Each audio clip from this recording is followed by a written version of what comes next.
تفسیر ہے. بسم اللہ الرحمن الرحیم. یا ایھا الذین آمنوا، اے لوگو جو ایمان لائے ہو. کون ہیں وہ لوگ؟ کہاں رہتے ہیں؟ کن سے خطاب ہے؟ ہم سے خطاب ہے. یا ایھا الذین آمنوا، اے لوگو جو ایمان لائے ہو.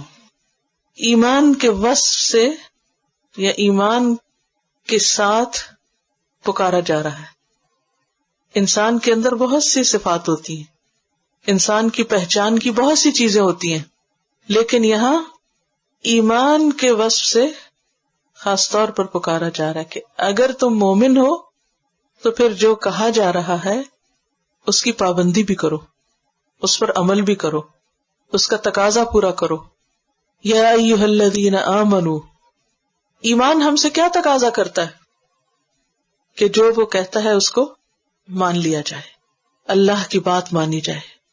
اللہ کو ماننے کا مطلب کیا ہے؟ کہ اللہ کی بات مانی جائے. اے لوگو جو ایمان لائے ہو. اور جب ایسا خطاب ہوتا ہے تو وہ اہم ہوتا ہے، نام لے کے حکم دیا جا رہا ہے. کیا کرو؟ کلو، کھاؤ، کھانے کا حکم دیا جا رہا ہے. اس میں اللہ کی محبت اور رحمت کا اظہار بھی ہے، اور اس کے ساتھ ساتھ ہمارا فائدہ بھی، کہ انسان کی صحت کی حفاظت، اس کے جسم کی حفاظت. ہمارا دین ہمیں عقل کی حفاظت سکھاتا ہے، جسم کی حفاظت سکھاتا ہے، حسب نسب کی حفاظت سکھاتا ہے. لہذا دین میں جتنے بھی احکامات ہیں وہ ہمارے فائدے کے ہیں، کیونکہ اس میں ہماری پروٹیکشن ہے. اے لوگو جو ایمان لائے ہو، کھاؤ، کلو، کھاؤ. کیا کھاؤ؟ من طیباتی، پاکیزہ چیزوں میں سے، عمدہ چیزوں میں سے. طیبتن طیب سے ہے، اور طیب سے مراد صاف ستھری اور لذیذ، اور وہ جو خبیث نہ ہو، کیونکہ ہر چیز اپنے اپوزٹ سے پہچانی جاتی، جو ناپاک نہ ہو. تو طیب کھاؤ جو دیکھنے میں بھی اچھا ہے، ٹیسٹ میں بھی اچھا ہے، صاف ستھرا ہے، اور جس میں کسی قسم کی ناپاک چیز کی آمیزش نہیں، خبیث نہیں. ایک تو اس کا معنی یہ ہے. دوسرا یہ کہ وہ حلال بھی ہو، کیونکہ یہاں حلال کا الگ سے ذکر نہیں ہے. جہاں تو حلال اور طیب ساتھ ساتھ ہے، وہاں طیب سے مراد صرف صاف ستھرا ہے، اور حلال سے مراد پھر حلال ہے. اور جہاں خالی طیبات آیا ہے وہاں صاف ستھرا بھی، لذیذ بھی، رنگ شکل ذائقہ اچھا، اور اس کے ساتھ ساتھ حلال بھی. کوئی چیز ذائقے میں کتنی بھی اچھی ہو لیکن اگر حلال نہیں تو وہ طیب نہیں. تو حلال دو طرح کا ہوتا ہے، حلال فی عینہ و کسبہ. حلال عین کیا ہے؟ کہ جیسے سیب ہے، حلال چیز ہے، صاف ستھرا، رنگ بھی اچھا، خوشبو بھی اچھا، مزہ بھی اچھا ہے، زمین کی پیداوار ہے، حلال ہے.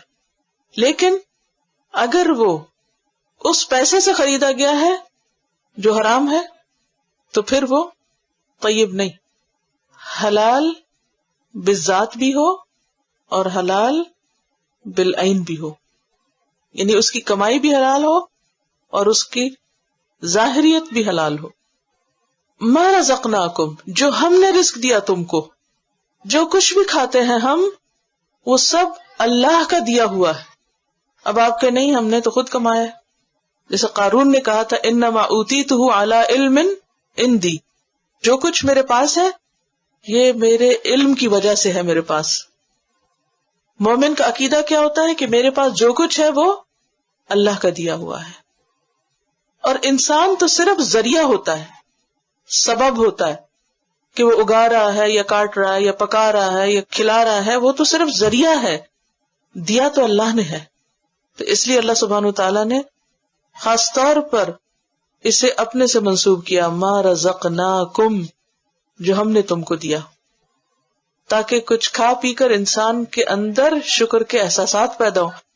کیونکہ انسان جس کا کھاتا ہے نا اسی کا بن جاتا ہے نا ایسا. عموماً آپ دیکھیں کہ بعض اوقات کوئی شخص غلط بھی کر رہا ہوتا ہے لیکن آپ نے اس کا کچھ کھایا ہوتا ہے تو آپ کہتے ہیں میں نمک حرامی نہیں کروں گا. کیا مطلب ہوتا ہے نمک حرامی کا؟ کہ جس کا میں نے کھایا ہے میں اس سے بے وفائی نہیں کروں گا. اگر جیسے لوگ بہت کم ہیں، لیکن کیونکہ اب تو اپنے بچے بھی ویسے وفادار نہیں. لیکن بہرحال انسان کے لیے لازم کیا ہے کہ اللہ کا دیا ہوا جب وہ کھائے تو پھر واشکروا للہ بھی کرے. اس لیے خصوصی طور پر کہا گیا ما رزقناکم، جو ہم نے تمہیں دیا ہے، ہم نے پرووائڈ کیا. کتنی حیرت کی بات ہے نا. مٹی کو دیکھیں، کبھی آپ بیٹھے زمین پر، جب موقع ہو کسی گھر کے پاٹ والا گملے کو دیکھیں، اس میں تو اتنی حیرت ہوتی ہے نا کہ کس شکل اور رنگ کی مٹی، اور اس میں سے نکل کے آ رہا ہے. خزانے اگل رہی ہے زمین، خزانے. اور نہ صرف یہ کہ وہ، بلکہ ہم سب بھی وہیں سے نکلے ہوئے. حیرت ہوتی ہے نا. واللہ انبتکم من الارض نباتا، کہ اللہ نے تم کو زمین سے اسی طرح اگایا جیسے پودے اگتے. ہم چل پھر رہے ہیں اور وہ جمے ہوئے. ورنہ جو کچھ ہم نے کھایا اسی سے ہمارا جسم بنا نا. زمین کی نشانی کا پچھلی آیات میں ذکر کیا گیا تھا کہ زمین نشانی ہے اللہ کی قدرت کی. تو یہ کتنی بڑی نشانی ہے کہ اس میں سے اتنا کچھ نکل رہا ہے.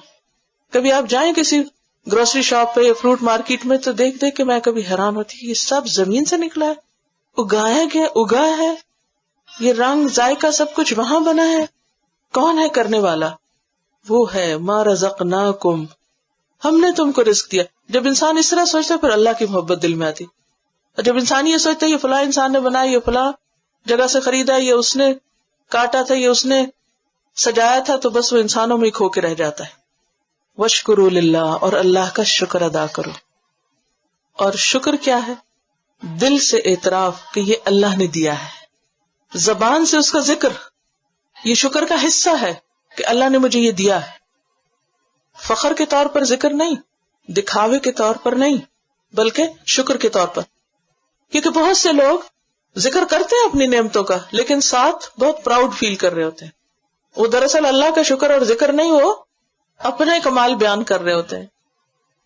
میں نے یوں بنایا اور یوں پکایا اور ایسے. اور یہ جو ہم صرف اور صرف ریسیپیز شیئر کرتے رہتے ہیں اور ان ٹیبل پہ بیٹھ کے ایک دفعہ الحمدللہ نہیں زبان سے نکلتا، یہ سب ناشکری. وہ جو سامنے پکا کے لا کے رکھ دیتے اس کے تو ہم اتنے تعریفوں کے پل باندھ رہے ہوتے ہیں، اور اس کو ہم نے مینرز کی لسٹ میں شامل کر دیا کہ اگر کسی کے یہاں کھانا کھاؤ تو کیا کرو؟ تعریف ضرور کرو. اسی لیے ہم نے دیکھا ہوگا جب لوگ کھانے کی وجہ سے بیٹھتے ہیں، کس نے پکایا؟ اس کا ہاتھ چومنے کو دل چاہ رہے جس نے پکایا. کس نے پکایا؟ یہ نہیں سوچتے کس نے دیا. کوئی نہیں پوچھتا یہ کس نے بنایا. اس وقت کسی کو اللہ یاد نہیں آتا. وہ جو سامنے کے لوگ ہیں نا، جن سے ظاہری وقتی فائدے ہیں، بس وہ نظر آتے ہیں. تو شکر کیا ہے؟ اس کا نام لیا جائے، وہاں ذکر کیا جائے کہ اللہ نے کیا خوبصورت رنگ بنایا، کیا شیپ ہے، کیا قدرت ہے، کیا کمال ہے، کیا فائدے اللہ نے اس میں رکھ دیے. تو دسترخوانوں پہ تھوڑی سی گفتگو بدل لیں. واشکروا للہ، اور اللہ کے شکر گزار بن جاؤ. اور پھر یہ کہ عمل کے ساتھ بھی شکر، دل میں بھی، زبان سے بھی اور عمل سے بھی. زبان سے ذکر کے ساتھ اور عمل سے پھر وہ کرو جو کرنا چاہیے. یہ نہیں کہ کھا پی کے سو جاؤ اور نماز بھی نہ پڑھو، نہیں.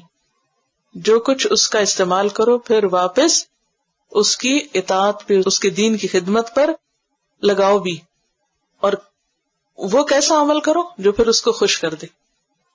اس نے تمہیں خوش کیا کھلا کے، اور تم اسے خوش کر دو شکر ادا کر کے. ان کنتم ایاہ تعبدون، اگر ہو تم واقعی اسی کی عبادت کرنے والے، اسی کے بندے، اسی کی بندگی کرنے والے، یعنی اگر تم اللہ کی عبادت میں سچے ہو تو پھر کھا پی کر اس کا شکر ادا کرو اور اس کی ناشکری نہ کرو. اور شکر حقیقت میں عمل صالح کا ہی دوسرا نام ہے. جیسے قرآن پاک کی ایک اور آیت سے پتہ چلتا ہے، نبی صلی اللہ علیہ وسلم نے اس آیت کی وضاحت کرتے ہوئے فرمایا تھا، ان اللہ امر المؤمنین بما امر به المرسلین فقال تعالی یا ایھا الرسل کلوا من الطیبات واعملوا صالحا، کہ اللہ نے مومنوں کو بھی اسی چیز کا حکم دیا ہے جس کا حکم اس نے رسولوں کو دیا ہے. رسولوں کو کیا حکم دیا؟ کہ اے رسولو کھاؤ طیبات میں سے اور عمل کرو اچھے. کھاؤ اور عمل کرو اچھے، عمل کرو نیک. تو شکر کیا ہے؟ دراصل نیک اعمال کا دوسرا نام. اسی لیے ہمیں ہر نماز کے بعد نبی صلی اللہ علیہ وسلم نے ایک دعا سکھائی ہے. اصل میں تو وہ سکھائی تھی آپ نے حضرت معاذ بن جبل کو. ایک دفعہ آپ صلی اللہ علیہ وسلم نے حضرت معاذ سے کہا تھا کہ اے معاذ، اللہ کی قسم میں تم سے محبت کرتا ہوں. محبت کا اظہار کرنے کے بعد فرمایا کہ تم کسی نماز کے بعد یہ پڑھنا نہ بھولنا، رب اعنی علی ذکرک و شکرک و حسن عبادتک. اے میرے رب میری مدد کر. کس پر؟ علی ذکرک، اپنے ذکر پر، کہ میں تجھے یاد کرتا رہوں، و شکرک، اور اپنے شکر پر، و حسن عبادتک، اور اچھی عبادت پر. گویا ذکر، شکر اور عبادت کو جمع کر دیا گیا، اور یہاں بھی شکر اور عبادت کو اکٹھا کر دیا گیا کہ کھا پی کر اس کا شکر ادا کرو جس نے یہ سب کچھ دیا ہے. تو یہ ایمان کا تقاضا ہے، مومن کی پہچان ہے. کیا یہ نہیں کہ وہ کھانا پینا چھوڑ دے، وہ کھائے پیے لیکن اللہ کو یاد کرے، اس کا شکر کرے، اس کا ذکر کرے، اور اس کے آگے جھکے، اسی کا وفادار بن جائے، اس کو بھولے نہیں. اور پھر فرمائے انما حرم علیکم المیتۃ. ایک وہ تھا جو اہل عرب نے خود پہ حرام کر رکھا تھا، اللہ پہ ناحق باتیں کہتے تھے، اور ایک وہ ہے جو اللہ نے خود بتا دیا کہ کیا کچھ حرام ہے. ہر چیز حلال ہے جب تک کہ اس کو حرام کہہ نہ دیا جائے، اور حرام کا اختیار کس کے پاس ہے؟ اللہ کے پاس. لہٰذا کوئی پیغمبر بھی اپنے لیے چیزوں کو خود نہیں حرام کر سکتا.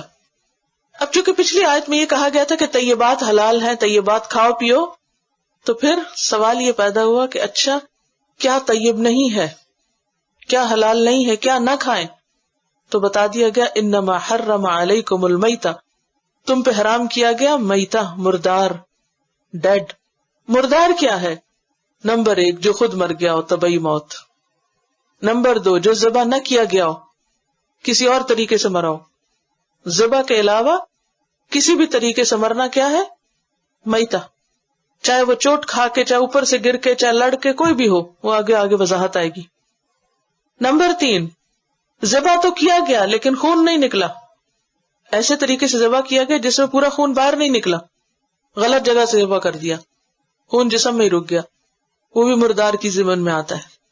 پھر اگلی بات یہ کہ کسی ایسے شخص نے ذبح کیا ہو جو مسلمان یا اہل کتاب میں سے نہ ہو، جیسے کسی مجوسی نے یا مرتد نے، ایتھیسٹ وغیرہ نے ذبح کیا ہو.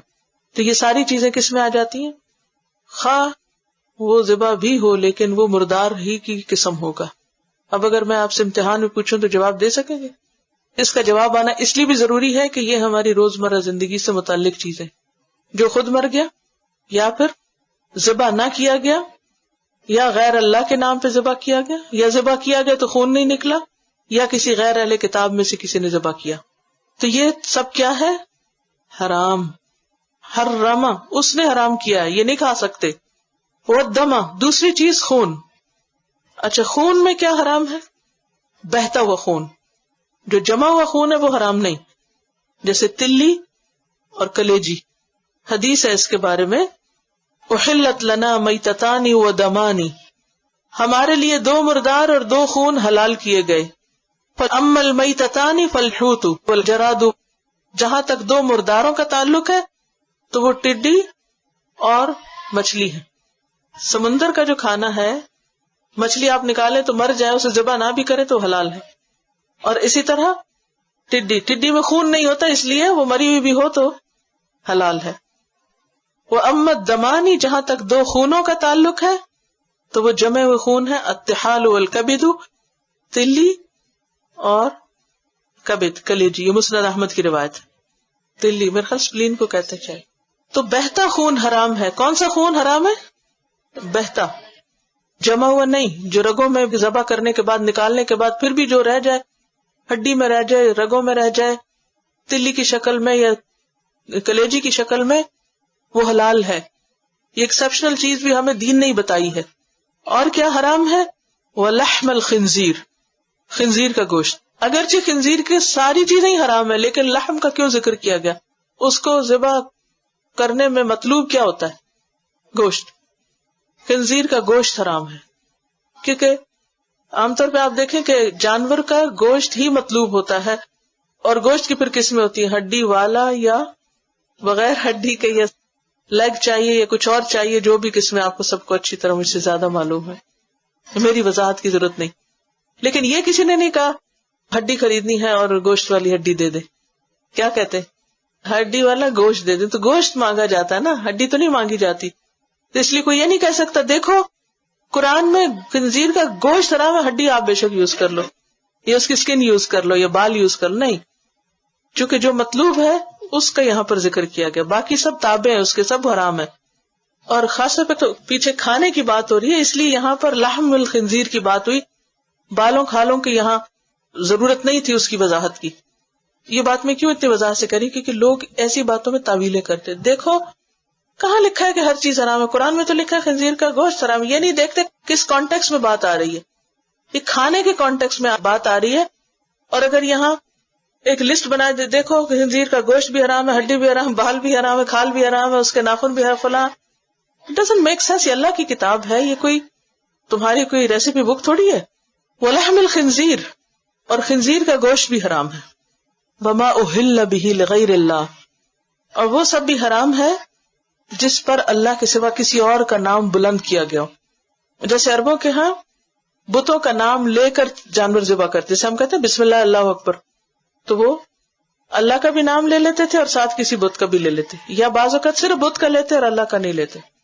بعض اوقات بتوں کے آگے خاص پتھر رکھے ہوتے تھے, اس کے اوپر ذبح کر کے وہی چھوڑ دیتے تھے.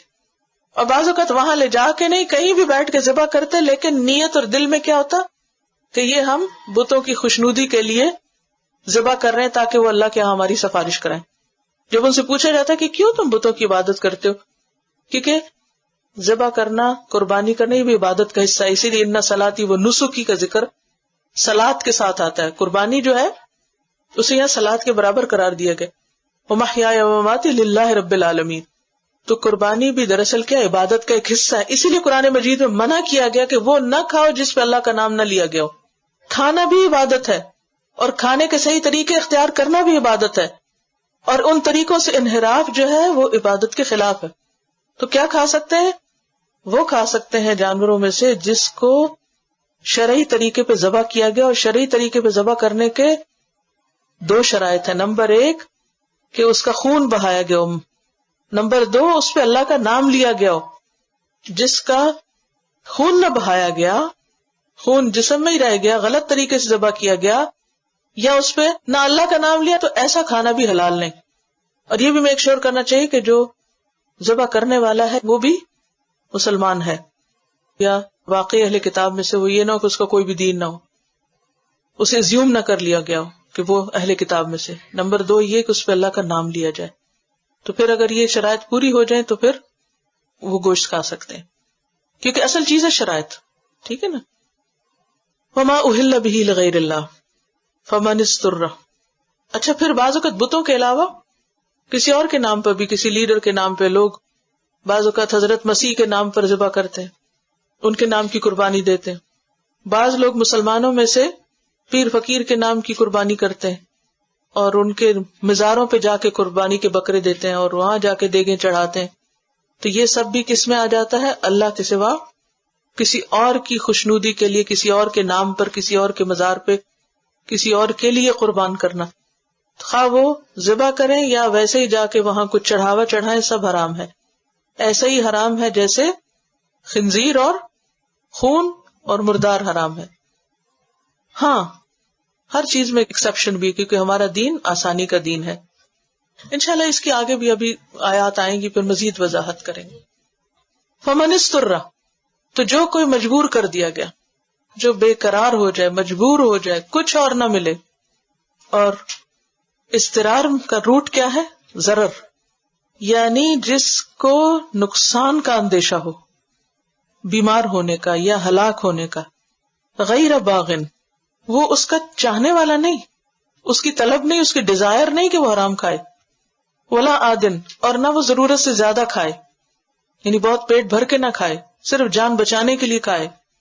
فلا اسم علیہ, تو اس پہ گناہ نہیں, یعنی اس کو کوئی سزا نہیں ملے گی. بعض اضطراری حالات, اضطراری کا مطلب سمجھتے, مجبور, جی ہاں, یا تو ایسی جگہ پر ہے کہ جہاں حلال ہے ہی نہیں, یا کسی ایسے ہاسپٹل میں ہے جہاں کوئی مسلمان نہیں, کوئی حلال نہیں, اور اگر وہ نہیں کھاتا اس وقت تو اس کی جان جانے کا اندیشہ ہے. کسی ایسے ویرانے میں یا کسی بھی جگہ پر جہاں سب کچھ ختم ہو گیا، بعضوں کا دشمنوں کے گھیرے میں آ جاتا ہے انسان، کھانا پانی ختم ہو جاتا ہے، اور اس صورت میں صرف اس کے پاس حرام ہی اویلیبل ہے، تو جان بچانے کے لیے صرف تھوڑا بہت لے لینے میں گناہ نہیں. لیکن یہ کہ اس کے اندر شوق نہ ہو. باغی کا کیا مطلب ہے یہاں؟ اس کو ڈیزائر یا شوق نہیں، اور نہ ہی وہ ضرورت سے زیادہ استعمال کرنے والا ہے. عادن سے کیا مراد ہے؟ ضرورت سے زیادہ. کیونکہ قرآن پاک میں آتا ہے سورۃ المائدہ آیت 3 میں فَمَنِ اسْتُرَّ فِي مَخْمَصَةٍ غَيْرَ مُتَجَانِفٍ لِإِثْمٍ فَإِنَّ اللَّهَ غَفُورٌ رَحِيمٌ. جو مجبور کر دیا جائے بھوک میں، یعنی شدید بھوک ہو، غیر متجانف لِإِثْمٍ، گناہ کا ارادہ نہ ہو، گناہ کی طرف مائل ہونے والا نہیں، فَإِنَّ اللَّهَ غَفُورٌ رَحِيمٌ، تو اس کے لیے اللہ غفور الرحیم ہے. اور یہاں بھی کیا فرمایا؟ ان اللہ غفور الرحیم، بے شک اللہ غفور الرحیم ہے، اللہ اس کا یہ گناہ معاف کر دے گا. اور اللہ سبحانہ و تعالی نے یہ اجازت کیوں دی ہے؟ کیونکہ وہ رحیم ہے. وہ کیا نہیں چاہتا کہ بندہ اپنے آپ کو ہلاک کر ڈالے. ان الذین یکتمون، بے شک وہ لوگ جو چھپاتے ہیں. اب حلال اور حرام بالکل واضح ہے، قرآن میں بتا دیا گیا ہے. لیکن جب لوگ حرام کے عادی ہو جائیں یا حرام میں سہولت پائیں تو بعض اوقات علماء کیا کرتے ہیں؟ ان کی خواہشات کی تکمیل میں حق بات نہیں بتاتے، حق کو چھپا دیتے ہیں، واضح مسئلہ نہیں بتاتے کہ حلال کیا اور حرام کیا ہے. ایسے لوگوں کے بارے میں فرمایا ان الذین یکتمون ما انزل اللہ، بے شک وہ لوگ جو چھپا دیتے ہیں جو اللہ نے اتارا ہے، من الکتابی، کتاب میں سے. قرآن میں واضح لکھی ہوئی ہیں باتیں، آیات صاف ستھری آئی ہیں، لیکن وہ نہیں بتاتے لوگوں کو، پوری بات نہیں بتاتے، آدھی بتاتے ہیں. کیوں؟ کچھ فائدے حاصل کرنے کے لیے. مثلاً ان کی کہیں جاب ہے بہت اچھی، اب اگر وہ صحیح بات کریں تو وہ جاب جاتی ہے، دنیا کا فائدہ جاتا ہے، تو اب وہ کیا کرتے ہیں؟ گول مول بات کرتے رہتے ہیں. وَيَشْتَرُونَ بِهِ ثَمَنًا قَلِيلًا، اور وہ اس کے بدلے تھوڑے پیسے، اور یہاں صرف پیسے نہیں، مال بھی ہے، جاہ بھی ہے، عہدے اور رتبے ہیں، ہر وہ دنیا کا فائدہ جو ان حق چھپانے سے ان کو مل رہا ہے اس کی طرف اشارہ ہے. اور یہاں پر تورات اور باقی کتب کی بات میں نے کی تھی. تورات کا اس لیے کہ یہود کے ہاں نبی صلی اللہ علیہ وسلم کی آمد کی نشانیاں ان کی تورات میں لکھی ہوئی تھی جس کو وہ ظاہر نہیں کرتے تھے. لیکن یہ معنی تھوڑا سا دور بنتا ہے. اس کانٹیکس میں معنی کیا ہے؟ کھانے پینے کی بات ہو رہی ہے، پھر حرام کی بات ہو رہی ہے، پھر اس کے بعد حق چھپانے کی بات ہے. تو کون سا حق؟ سب سے پہلے کانٹیکس میں کس حق کو چھپانے کی بات ہے؟ کھانے پینے میں کیا حلال ہے کیا حرام ہے، اس کے بارے میں انسان کو، ایک عالم کو خاص طور پر بہت واضح، کلیئر اور حق بات بتانی چاہیے. اگر وہ لوگوں کے ڈر سے حق کو چھپاتا ہے کہ میں نے اگر یہ فتویٰ دے دیا تو سب میرے خلاف ہو جائیں گے، اور میری جاب جائے گی، اور میری عزت جائے گی، اور میری اتھارٹی جائے گی، اور میرا نام جائے گا، اور میں بالکل آئسولیٹ ہو جاؤں گا، اور میں مین سٹریم سے نکل جاؤں گا، اور لوگ ایکسٹریمسٹ کہیں گے، تو بہتر ہے کہ بس جو کر رہے ہیں کرنے دو. تو یہ بات درست نہیں. بے شک وہ لوگ جو چھپاتے ہیں اس کو جو اللہ نے اتارا ہے، یعنی کہاں اتارا ہے؟ کتاب کے اندر اتارا ہے، اور اس کے بدلے حقیر فائدے اٹھاتے ہیں. کیونکہ دنیا میں انسان کو کچھ بھی ملے وہ کیا ہے؟ حقیر. قل متاع الدنیا قلیل والآخرۃ خیر لمن اتقی. اولئک، یہی لوگ، ما یأکلون، نہیں وہ کھاتے، فی بطونہم، اپنے پیٹوں میں، الا النار، سوائے آگ کے. یہ جو بھی فائدے اٹھا رہے ہیں، دنیا کے مزے کر رہے ہیں، یہ سب کیا ہے؟ آگ سمیٹ رہے ہیں. ولا یکلمہم اللہ، اللہ ان سے کلام نہیں کرے گا. اس کا یہ مطلب نہیں کہ بالکل نہیں بولے گا، اس کا مطلب یہ ہے کہ رضامندی کی بات نہیں کرے گا، سخت ناراضگی کی بات کرے گا، غضبناک ہوگا.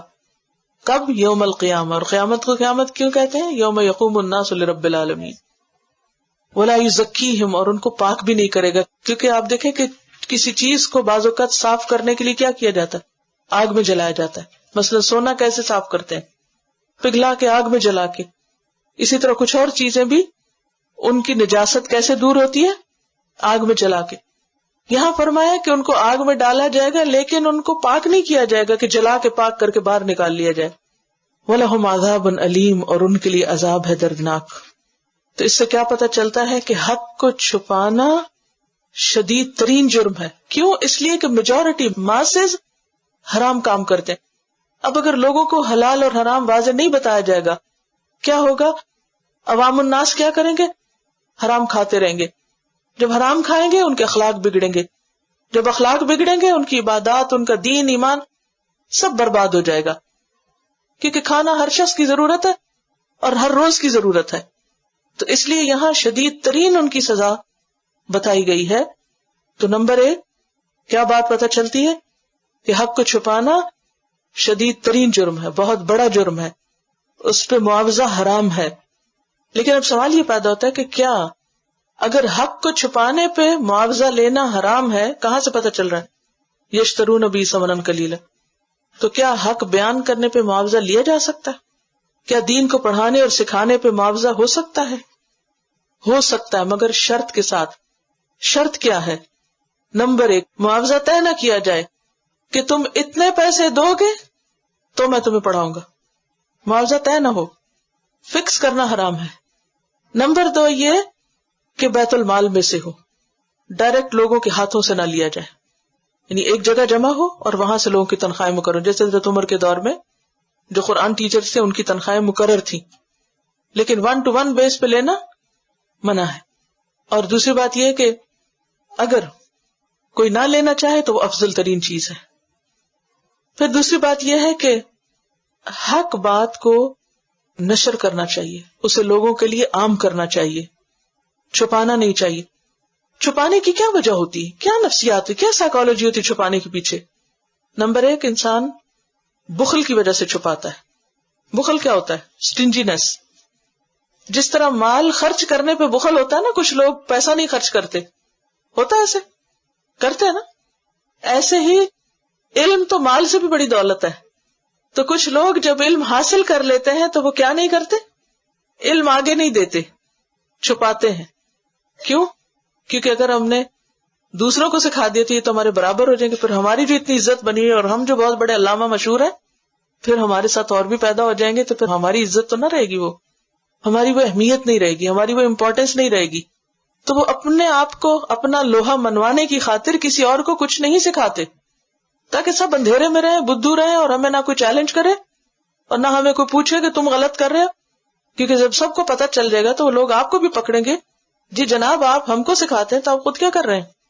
تو کہتے ہیں نہ سکھاؤ اور نہ بتاؤ اور موج کرو۔ دوسری وجہ کیا ہوتی ہے؟ حرص، لالچ۔ لالچ کیا؟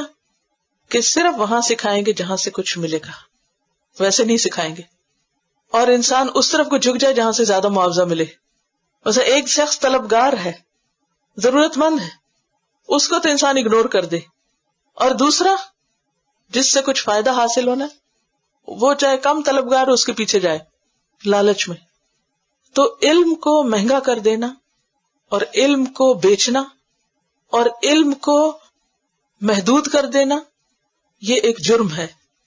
لہذا یہاں کس کو کہا جا رہا ہے کہ وہ اپنے پیٹوں میں آگ بھر رہے ہیں؟ یہ ان لوگوں کو کہا جا رہا ہے کہ جو علم کو صرف مال کے بدلے دیں، مال کے بغیر نہ دیں کسی کو۔ اب اگر ایک ایسا طالب علم ہے جس کے پاس پیسہ ہی نہیں، جو دے ہی نہیں سکتا، تو کیا اسے محروم کر دیا جائے؟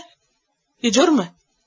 تو لوگوں کو حق بتانا چاہیے، حق کو عام کرنا چاہیے، زبان سے بھی، قلم سے بھی، اور اپنے اعمال سے بھی۔ جب کوئی پوچھے تب بھی بتانا چاہیے، اور اگر کوئی نہ پوچھے اور غلط کر رہا ہو تو اس وقت بھی بتانا چاہیے۔ اور جو ایسا کریں، کیا علم کو چھپائیں، اولئک الذین اشتروا الضلالۃ بالہدی، یہ وہ لوگ ہیں جنہوں نے ہدایت کے بدلے گمراہی خرید لی ہے۔ یا خریدنے سے مراد ترجیح دینا ہے۔ اگر سوال آ گیا تو جواب صحیح ہونا چاہیے۔ خریدنا یہاں پیسے دے کے خریدنا نہیں ہے، یہاں کیا مراد ہے؟ ترجیح دینا۔ دے پریفرڈ الضلالۃ، گمراہی۔ گمراہی کیا ہے؟ علم کا چھپانا، بالہدی بدلے ہدایت کے۔ ہدایت کیا ہے؟ علم کا بتانا، گائیڈ کرنا لوگوں کو۔ یعنی انہوں نے کیا پریفر کیا؟ علم چھپانے کو پریفر کیا بتانے کی بجائے۔ والعذاب بالمغفرہ، اور نتیجے میں عذاب خریدا کس کے بدلے؟ بخشش کے، کیونکہ علم کو بتانا، علم کا اظہار بخشش کا ذریعہ ہے. جیسے آپ جانتے ہیں نا، وہ حدیث میں نے سنائی تھی کہ جو شخص لوگوں کو خیر کی بات سکھاتا ہے، فرشتے اور تمام مخلوق حتیٰ کہ سمندر کی مچھلیاں اور چیونٹیاں تک اس کے لیے استغفار کرتی ہیں، دعا استغفار، بخشش کی دعا مانگتی. تو جو لوگ علم کو عام کریں ان کے لیے کیا ہے؟ بخشش ہے، اللہ کی طرف سے بھی اور باقی مخلوق بھی ان کے لیے استغفار کرتی ہے. فما اصبرہم علی النار، یہ آگ پہ کتنے صابر ہیں، جانتے بوجھتے ہوئے کہ علم کو چھپانا اتنا بڑا جرم ہے، جانتے بوجھتے ہوئے کہ ہدایت کو عام کرنا اتنا بڑا مغفرت کا ذریعہ ہے، اتنا اجر و ثواب کا ذریعہ ہے کہ ساری مخلوق کی طرف سے دعائیں ملتی ہیں، پھر بھی یہ اپنی سرکشی سے باز نہیں آتے اور غلط کام کیے چلے جا رہے ہیں، جرم پر ڈٹے ہوئے ہیں، سرکشی پہ اڑے ہوئے ہیں. ذالکا، یہ بات، کون سی بات؟ ان کے لیے عذاب ہے، مغفرت کے بدلے، اور گمراہی ہے ہدایت کے بدلے جنہوں نے لی. یہ اتنی بڑی سزا کیوں ہے؟ بِأَنَّ اللَّهَ نَزَّلَ الْكِتَابَ بِالْحَقِّ، کیونکہ اللہ نے کتاب کو حق کے ساتھ اتارا ہے. کتاب میں سب کچھ حق ہے، حقیقت ہے، سچ ہے. اور اگر لوگوں کو بتائیں گے نہیں تو لوگ کس سے محروم ہو جائیں گے؟ سچ سے، اللہ کی بات سے، حقیقت سے. جہالت میں زندگی گزاریں گے، غلط کام کریں گے اور غلط کام کر کے غلط انجام کو پہنچیں گے. وَإِنَّ الَّذِينَ اخْتَلَفُوا فِي الْكِتَابِ، اور بے شک وہ لوگ جنہوں نے کتاب میں اختلاف کیا. یہ ایک اور جرم ہے. ایک جرم کیا ہے؟ کتاب کو چھپانا، آگے نہ پہنچانا. اور دوسرا جرم کیا ہے؟ کتاب میں لایانی بحثیں کرنا، بحث بازی کرنا، حجت بازی کرنا، تعویلیں کرنا. لفی شقاق بعید، وہ دور کی مخالفت میں، یعنی مخالفت میں اتنے دور چلے گئے کہ واپس آنا بھی مشکل ہے. اب وہ کمپرومائز نہیں کرتے، وہ اڑ گئے ہیں، ضد پہ ڈٹے ہوئے ہیں. یعنی ایک جرم کیا ہے؟ حق چھپانا. اور ایک اور جرم کیا ہے؟ جب حق سامنے آ جائے تو ماننے کی بجائے تعویلیں کرنا، آرگیو کرنا، حجتیں کرنا، اپنی غلطی کو نہ ماننا اور پھر حق سے اختلاف کرنا. ایسے لوگ آپس میں بھی ایک دوسرے سے دور ہو جاتے ہیں اور اللہ کی رحمت سے بھی دور ہو جاتے ہیں. اللہ کا قرب ایسے لوگوں کو نہیں ملتا. کتاب اللہ نے کس لیے اتاری ہے؟ کہ ہم اس پر عمل بھی کریں، اس کو آگے بھی پہنچائیں اور اس کے مطابق جییں اور مریں. لیکن جو لوگ اس مقصد کے علاوہ کتاب سے دوسرے مقصد حاصل کرتے ہیں، فائدے اٹھانے کے اور لوگوں کو بھٹکانے کے اور اس میں تعویلیں کرنے کے اور بحثیں کرنے کے اور جس مقصد کے لیے اس کے علاوہ اور چیزوں میں لگانے کے، تو ایسے لوگ پھر اللہ کا قرب نہیں پا سکتے. اور اللہ کا قرب والذین آمنوا اشد حبا للہ. سبحانک اللہم وبحمدک نشہد ان لا الہ الا انت نستغفرک ونتوب الیک. والسلام علیکم ورحمۃ اللہ وبرکاتہ.